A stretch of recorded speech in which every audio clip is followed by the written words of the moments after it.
ബെവ്കോ ഔട്ട്ലെറ്റിലെ മദ്യത്തിന് സെപ്റ്റംബർ മുതൽ 20 രൂപ കൂടുതൽ നൽകണം. ഒഴിഞ്ഞ കുപ്പി മദ്യം വാങ്ങിയ ഔട്ട്ലെറ്റിൽ തിരിച്ചെത്തിച്ചാൽ 20 രൂപ തിരികെ നൽകുമെന്ന് എക്സൈസ് മന്ത്രി എം പി രാജേഷ് പറഞ്ഞു. QR കോഡ് പരിശോധിച്ചാണ് കുപ്പികൾ തിരിച്ചെടുക്കുക. മാലിന്യമുക്ത കേരളം എന്ന ലക്ഷ്യത്തോടെ തമിഴ്നാട് മാതൃക പിന്തുടർന്നാണ് കുപ്പികൾ തിരികെ ശേഖരിക്കുന്നതിന് പുതിയ പദ്ധതി.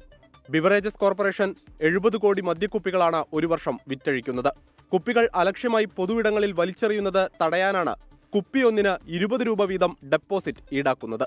മദ്യത്തിന്റെ അളവിലും വിലയിലും വലിപ്പച്ചെറുപ്പമില്ലാതെ എല്ലാ പ്ലാസ്റ്റിക്, ഗ്ലാസ് കുപ്പികൾക്കും പണം ഈടാക്കും. ഇത് വാങ്ങിയ അതേ ഔട്ട്ലെറ്റിൽ തിരിച്ചെത്തിച്ചാൽ 20 രൂപ നൽകും. ഓരോ ബോട്ടിലിനും 20 രൂപ ഡെപ്പോസിറ്റായിട്ട് അധികമായിട്ട് ഈടാക്കും.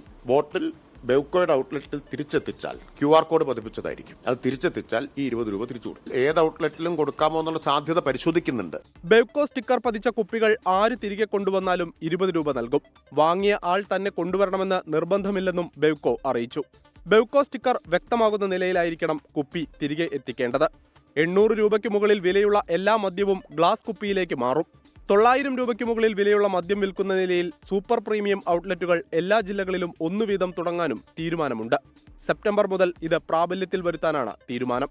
24 തിരുവനന്തപുരം.